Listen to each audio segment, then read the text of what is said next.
シブショートするとガレ君のレシーブフォワードにすると結構きつい。フォアだけきつい。フォアだけきついわ。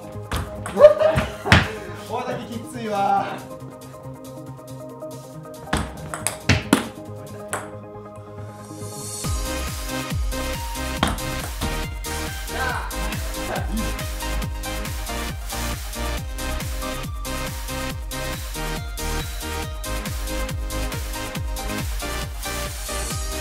皆さんこんにちは。ワールドラバーマーケットのグッチーです。今回は相手のロングサーブがわからない時のロングサーブの返し方を皆さんに紹介します。まずステージの一つはですね、ロングサーブがいろんなフォアバックもどっち来るかわからない状態でロングサーブを返していく方法なんですけど、実はですね、ロングサーブを返すのにはですね、皆さんフォアハンドで回っている方いませんでしょうか？多いですよね。私も結構フォアでロングサーブは回っていこうとするんですけども、本当にですね、相手のロングサーブが分かんない時ですね、速いロングサーブ、うまいロングサーブですね、下回転のフォームでロングサーブとか、横回転のフォームでロングサーブ出されると結構辛いです。で、そういう曲がってきたりするロングサーブとか、伸びてくるロングサーブとかいっぱいある、いろんなロングサーブある。コース以外にもいっぱいある。そういった中で返すのにはですね、実はですね、大事なですね、フォアで回ろうとするとですね、そうするとスペースができます。山を張っちゃうんですよね。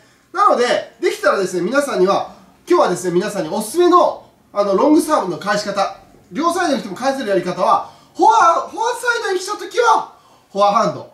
で、バックに来たときにはバックハンド。っていう返し方の、やり方が一番安全に手堅く返せます。で、しかも、攻撃球としても返せます。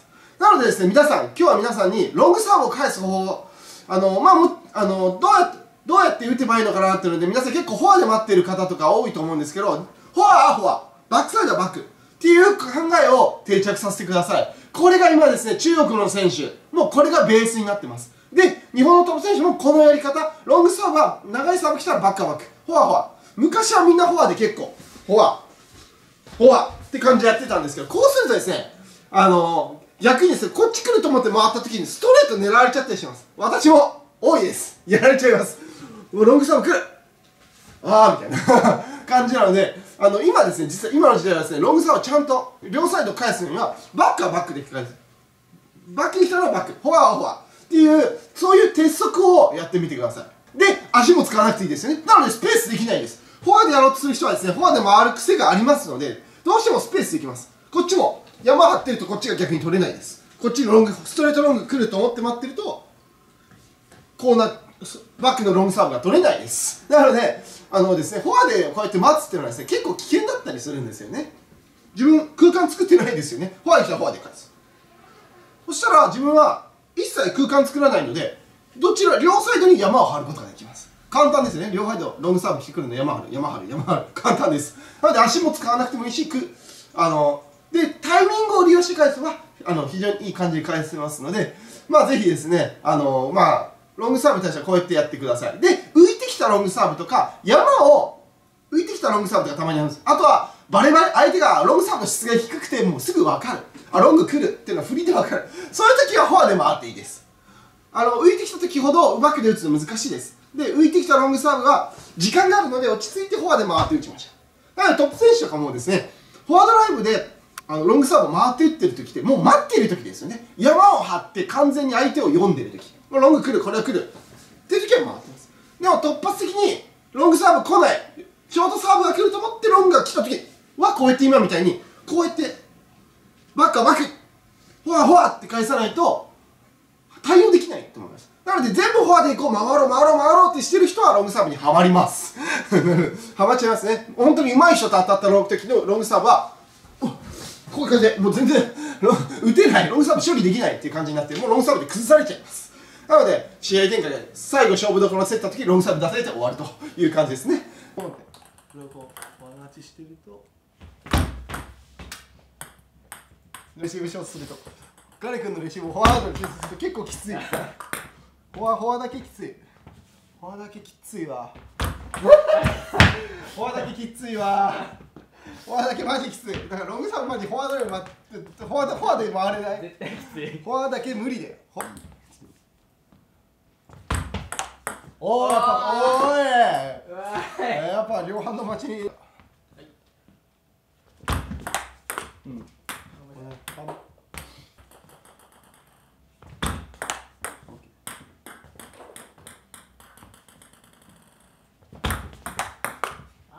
うん。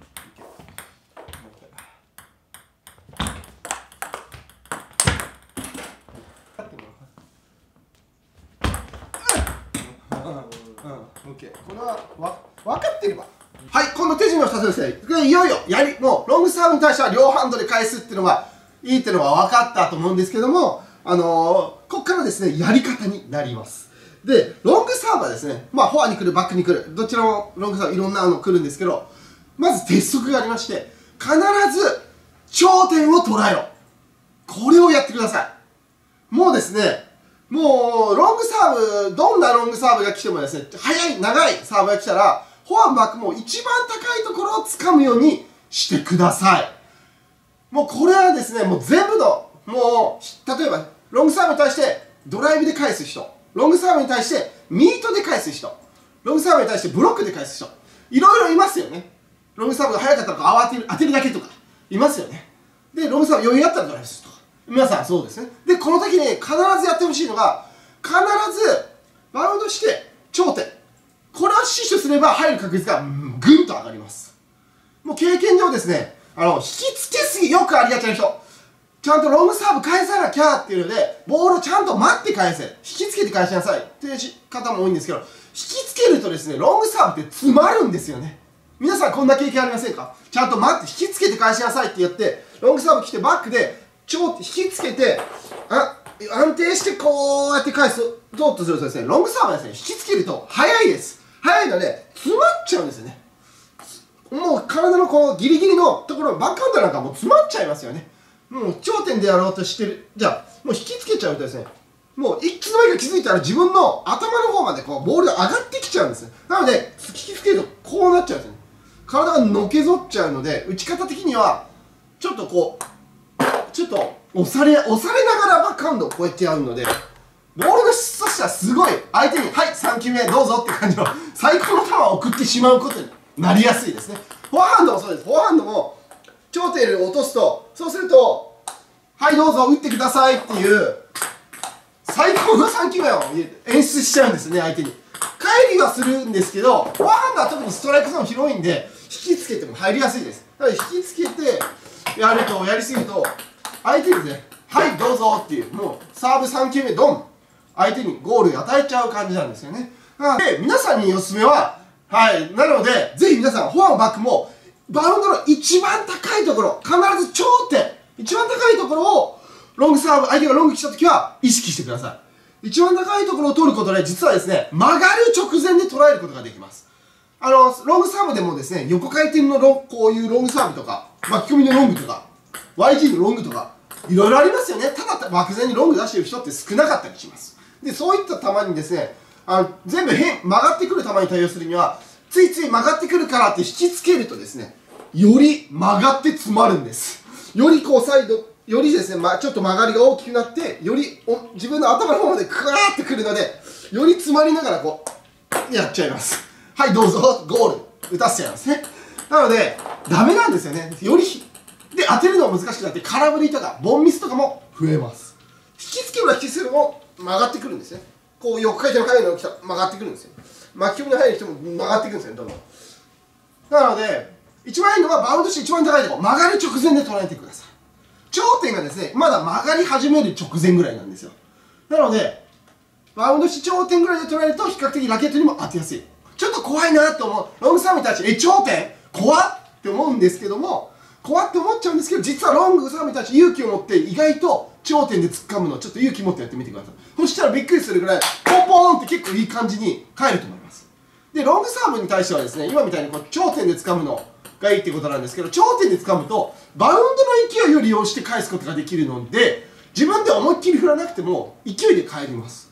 相手のボールの勢いあります。なので、頂点だけ掴めばですね、例えば、バックにですね、速いロングサーブ、パパンとくる。そしたら、ちょっとした上回転だったら、この頂点だけ掴むだけでですね、勝手にパンパンってストレートにこう、タイミングだけ合わせたら、スすごいいい球返っちゃうんですね。フォアにロングサーブ来てもバウンドして頂点で掴んで当てる、合わせるだけパンパンっていう、こういうロングサーブはですね、相手の勢いがあるので、それを最大限に利用してもらった方が相手も嫌です。なので相手パパンパパンパパンパパンパパンパパンっていう感じで頂点掴むと相手の勢いをカウンターパンチしてやるって感じですね。勝手にレシーブでそれができるのでいいんですよね。でしかも曲がる前だからちゃんと捉えることがしやすい。なのでビビって慎重になればなるほど引きつけてしまうほど曲がってきたり伸びてきたり詰まっちゃったり相手に時間を与えすぎちゃったり不安っていう理想の山の構成を返してしまうので相手に時間も与えちゃうし、その高速サーブの速さを使えない状態で返しちゃうので、タタンボワンドンタタンボワンドンじゃなくてタタンタタンって返した方が相手も面だけ作ってあればでコース狙うところだけ狙ってあげれば相手がロングサーブ出しおおみたいな感じになってくれます。なので頂点っていうのが理想なんですよね。で頂点前はダメです。これは速すぎてなんですかね、速すぎてまず捉えるのは難しいんですよね。頂点前バウンドしてロングサーブ来るときってどっち来るか分かんないじゃないですか。なのでライジング捉えるって難しいです。間に合わないです。なので基本的にはですね、頂点を待つ意識でやると非常にうまくいきます。ちょっと引きつけよう。引きつけて取ろう。無理や、引きつけて取ろう。やっぱ無理や。曲がりすぎ伸びすぎ、引きつけるの難しい。無理や曲がりすぎた。手元ですごい来るから取れない。バックにもお願いします。引きつけて無理だよ。これやっぱギリギリのバックマッチしてる。両方待てよ。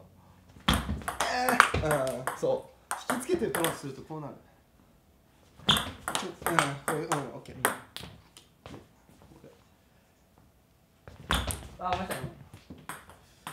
何回か、はい、お願いします。どっから危ねえ危ねえ危ねえ。いや突発的にわかんねえコースやっぱ。オッケーいいよ。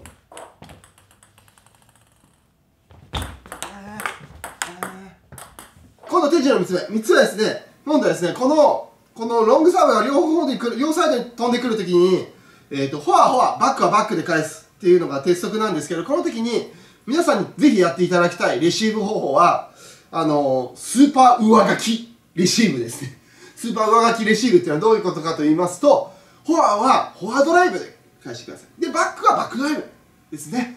これを、皆さん、ドライブができる方はできたらですね、両ハンドドライブでロングサーブに対して返すと、一番攻撃力の高いレシーブ。で、しかも、なおかつですね、相手の、ロングサーブはですね、下ロング、横ロング、上ロングとかいっぱいありますよね。それを見極めるのが実際難しいです。なので、一枚はですね、角度をこう、面作って返すのも気づかないんですよね。もう角度作ろうとしても正直なところですね、面をもう間に合わないんですよね。ロングサーブなので。作ってる時にもうボール来ちゃってます。なので、一番いいのはですね、実はですね、フォアはフォアドライブ、バックはバックドライブで返してあげると、どんなロングサーブも上書きして返すことができます。相手の回転サーブのロング系を、より自分の高いトップスピンで全部上書き、強いトップスピンで返せば、下ロングだろうと上ロングだろうと、ラケットの角度は関係ないということですね。相手が下のロング来ても、バックドライブでキュッとかければ、入りますし、上ロングが来てもキュッと強いスピンバックドライブでかければ入りますし、横ロングが来てもバックドライブギュッとかければ全部返っちゃいます。これがトップ選手の感覚です。なのでですね、私たち一般選手もですね、できるだけこういう感覚で強いスピンですね。イメージ的にはちょっとループみたいな感じですね。ループドライブで下から上に振っていただいて、下から上っていうスイングで、バックドライブの下から上っていうので、ちょりドラって感じですね。あんまり大きな振りでやると、間に合わない。ロングサーブが来てる時にこうやってやってるところに行っちゃいますから、間に合わねえ。振り遅れるとか、よくあるので、小さめのちょりドラっていう感じで、小さい、あんまりテイクバックを大きくせずに小さいちょりドラで、バックドライブも下から上にこすり上げてあげる。フォアドライブも下から上にこすり上げてあげる。っていう、超回転ドライブで、中途半端にですね、変によくありがちな、前にこう振るとダメです。こうすると、弾きが強くなって、上書きできない。回転が弱くなっちゃいますよね。なので、相手の横上回転とかでこう入らなかったり、食らっちゃいます。下のロングサーブとか来て落ちます。ですけど、下から上に超スピンで、グッと下から上に、ティモ・ウォール選手とかそういうレシーブですね。ティモ・ウォール選手、ヨーロッパの選手、ティモ・ウォール選手とかも、すごいそういうの、水谷選手もすごいそういうレシーブやってます。張本選手とかもそういうレシーブすごいやってます。超スピンで、台から出てくるロングサーブは超スピンでかけて、で回転だけで強くかけて、で床回転を潰します。上回転も下回転も潰せます。でバックも超スピンでかけて潰します。そしたら相手の回転ロングサーブが読めなくても攻撃的なドライブとしていきなりレシーブできちゃうということですね。なのでこれを覚えるに越したことはないです。皆さんこれをぜひやってください。鋭すぎてやばい。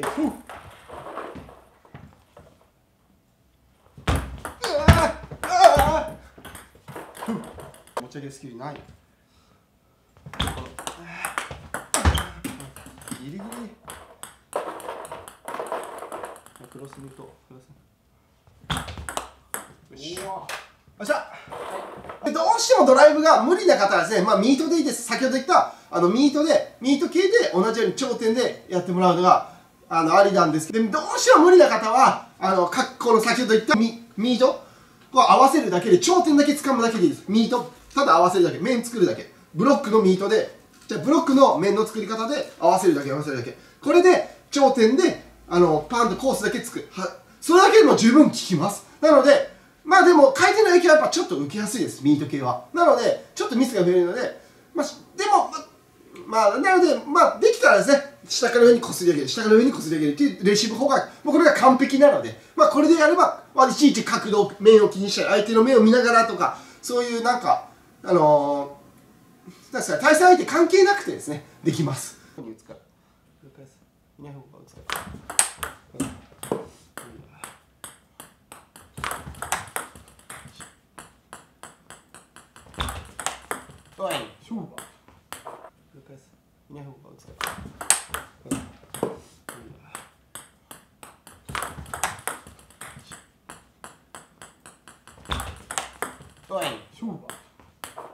鋭すぎてやばい。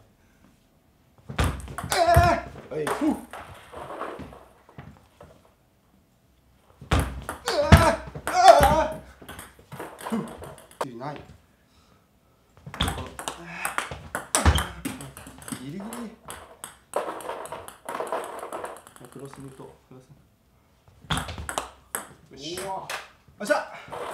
なのでできたら全部両ハンドトップスピンでやる。で無理な方はこう角度で面だけでこう合わせてそれでロングサーブ対策で全部相手をカウンターパンチしてあげる。はい。どちらかでやってもらえればいいのかなと思います。バックがドライブできない方はですね、バックドライブがあんまりできない方はバックはミート系で、フォアドライブができる方はフォアドライブはドライブで切ってくる。そういうレシーブの使い分けでもいいのかなと思います。そしたらフォアドライブでレシーブされて、バックはバックミートでこうカウンターパンチレシーブをパパン、リズムだけのカウンターパンチパパンパパンっていう感じで、フォアで全部上書きドライブレシーブやりづらいですね、相手からすると。これもありですね。はい、いいサーブ。一発どうでしょう。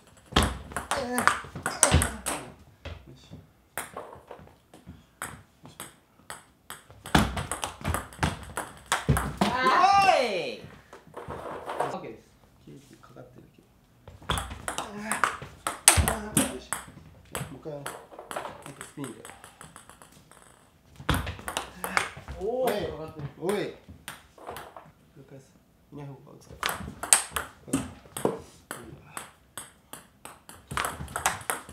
今度は非常におすすめの、ロングサーブ両サイドに来る球に対しての返し方なんですけども、今ドライブしたりこうカウンターパンチのレシーブするっていうのを2つ紹介したんですけど、皆さん実はですね、ロングサーブをこうドライブするときとかにおすすめなのが、実は右肩、右肩を入れない風にやると非常にちゃんと当たります。びっくりするぐらい。右肩を入れると実は横回転が取りづらくなります。全中で3位ぐらいになってる、シングルスで3位ぐらいになってる素晴らしい選手がいたんですけど、一回ロングサーブの取り方でちょっと相談したことがありまして、その時に肩を入れないように打てば当たるよっていう話で、肩入れなくて威力出ないじゃんと思うんですけど、肩入れないでドライブロングサーブパッて打つとびっくりするぐらい、どんな伸びてきてもドライブできるし、曲がってきてもドライブで返せるし、なんだこれはっていう感じでびっくりしました。サーブもびっくりするぐらい安定してドライブショットやらカウンターレシーブのミート系パンパンっていうのも簡単にできちゃいます。頂点も簡単に掴むことができます。この意識でやるとびっくりするぐらいロングサーブに対して非常にうまくなるので、ぜひ皆さん今すぐですね、回り込みドライブとかもそうです。さっき言ったチャンスでバック側に浮いてきたりとか、もうロングサーブが相手がバレてる、もうバレバレのロングが来るって分かったら、もうフォアで回って打つっていうことを言ったんですけど、その時にこうやって肩を入れ込んで打とうとすると伸びてきた時またミスります。ですけど体はできるだけ回ってるけど肩は入れないまま回ると結構比較的ボールの高い頂点をちゃんと掴んで曲がる前に掴めるので、超スピンを意識しているのでガーッと超スピンで上書きしながらドンと打てるっていう感じになります。これ結構びっくりするぐらいこの回り込みのレシーブドライブ、私この今を意識でやってます。肩入れないように打ってます。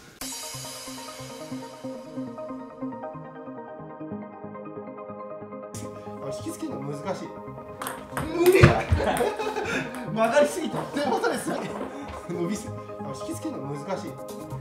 無理だ曲がりすぎて手元ですぎておお、やっぱドライブが一番いいわ威力違う。やっぱ体の正面見てた方がいいですよ。そう。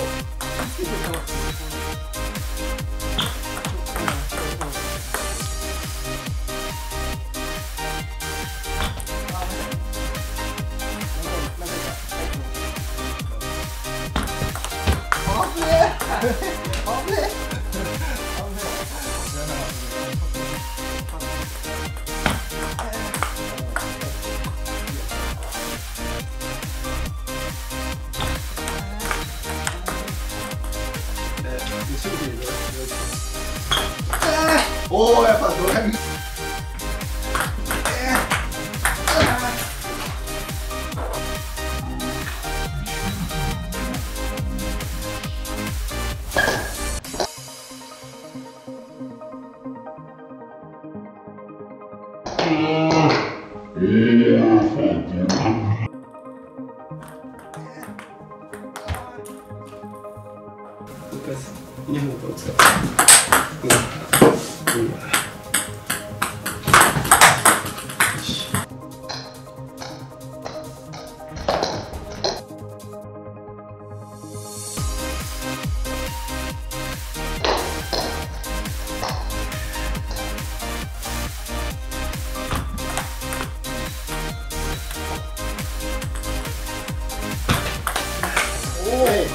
おい。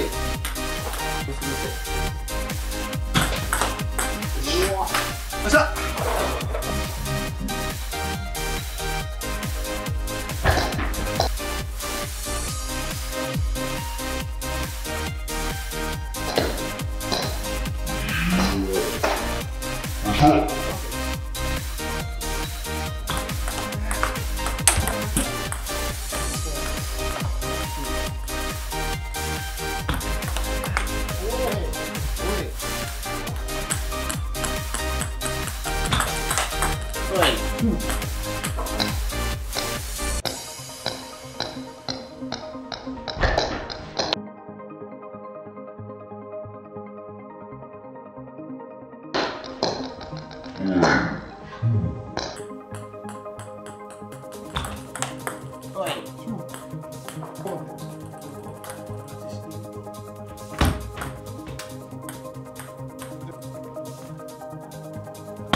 最後まで動画を見ていただきありがとうございます。